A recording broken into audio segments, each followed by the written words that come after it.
یہ ایک مثال ہے، لیکن اس پہ گفتگو کی جائے تو بہت زیادہ مثالیں موجود ہیں۔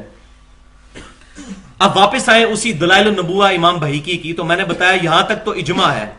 کہ آپ صلی اللہ علیہ وسلم کی پیدائش کا مبارک دن جو ہے وہ سوموار ہے اور مہینہ ربیع الاول، اور تاریخ کے اوپر اختلاف ہے، وہ انشاءاللہ آج وہ بھی کلیئر ہو جائے گا۔ تو وہی جو دلائل النبوہ ہے امام بہیقی رحمۃ اللہ علیہ کی، اس میں جو پہلا چیپٹر ہے جس کا نام ہے کہ نبی صلی اللہ علیہ وسلم کی پیدائش کس دن ہوئی، اس چیپٹر کے اندر پہلی دو حدیثیں امام بہیقی رحمۃ اللہ علیہ وہی لے کے آئے ہیں جو صحیح مسلم میں کتاب الصیام چیپٹر میں 2750 نمبر حدیث ہے،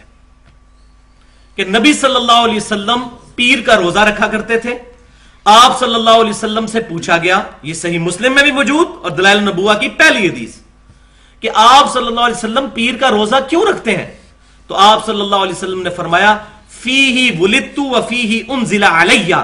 اس دن میں پیدا ہوا اور اس دن مجھ پر پہلی وحی نازل ہوئی۔ اور یہ سوموار کے دن کی بڑی اہمیت ہے۔ اب یہاں ٹائم نہیں، میں آپ کو صحیح سند کے ساتھ بتاتا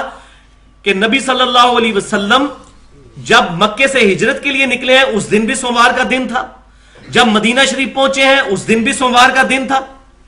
اسی طریقے سے آپ صلی اللہ علیہ وسلم پر پہلی وحی تو سن لیا، سوموار والے دن نازل ہوئی، آپ کی پیدائش بھی سوموار والے دن ہوئی، اور پھر آپ کی وفات بھی سوموار والے دن ہوئی۔ اس کے علاوہ اور بڑے بڑے ایونٹس آپ صلی اللہ علیہ وسلم کی مبارک زندگی میں منڈے والے دن ہوئے ہیں۔ اس کے بعد دلائل النبوہ میں جو دوسرا چیپٹر ہے جس کا نام ہے کہ آپ صلی اللہ علیہ وسلم کی پیدائش کس مہینے میں ہوئی،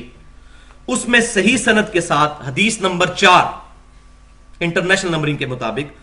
محمد بن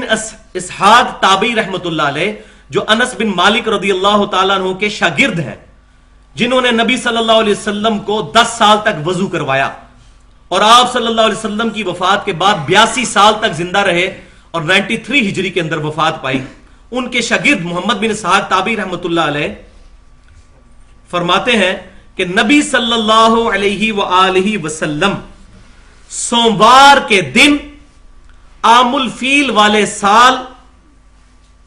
چاند کے مہینہ ربیع الاول اس کی 12ویں رات کو پیدا ہوئے۔ یہ صحیح سند کے ساتھ قول موجود ہے ابن اسحاق رحمت اللہ علیہ کا، اور ربیع الاول کا مہینہ بھی اس میں، ساری چیزیں بیچ میں کلیئر کر دی انہوں نے۔ اور یہی قول صحیح سند کے ساتھ اس سے بہت پہلے جو سیرت کی پہلی کتاب لکھی گئی ہے سیرت ابن ہشام، اس میں بھی صحیح سند کے ساتھ یہ قول موجود ہے۔ اب بعض لوگ سیرت ابن ہشام کا حوالہ ہے صفحہ 158 جلد 1، بعض لوگ اس میں یہ کنفیوژن پیدا کرتے ہیں کہ یہ تو تابعی کا قول ہے، تو تابعی کا قول حجت نہیں ہوتا جب تک کہ کتاب و سنت اور صحابی کا قول جو ہے نہ لیا جائے۔ تو یہ بات یاد رکھیں، یہ دنیا کا کوئی فارمولہ نہیں ہے ایسا۔ اصل چیز یہ ہے کہ اگر کسی تابعی کا قول کتاب و سنت اجماع اور صحابہ کے اقوال سے ٹکرا جائے پھر تو ایکسیپٹیبل نہیں ہے، اور اگر نہ ٹکرائے پھر ایکسیپٹیبل ہے، کیونکہ بخاری اور مسلم کی متفق علیہ حدیث ہے، سب سے بہتر زمانہ میرا، پھر میرے صحابہ کا، پھر تابعین کا، پھر تبع تابعین کا۔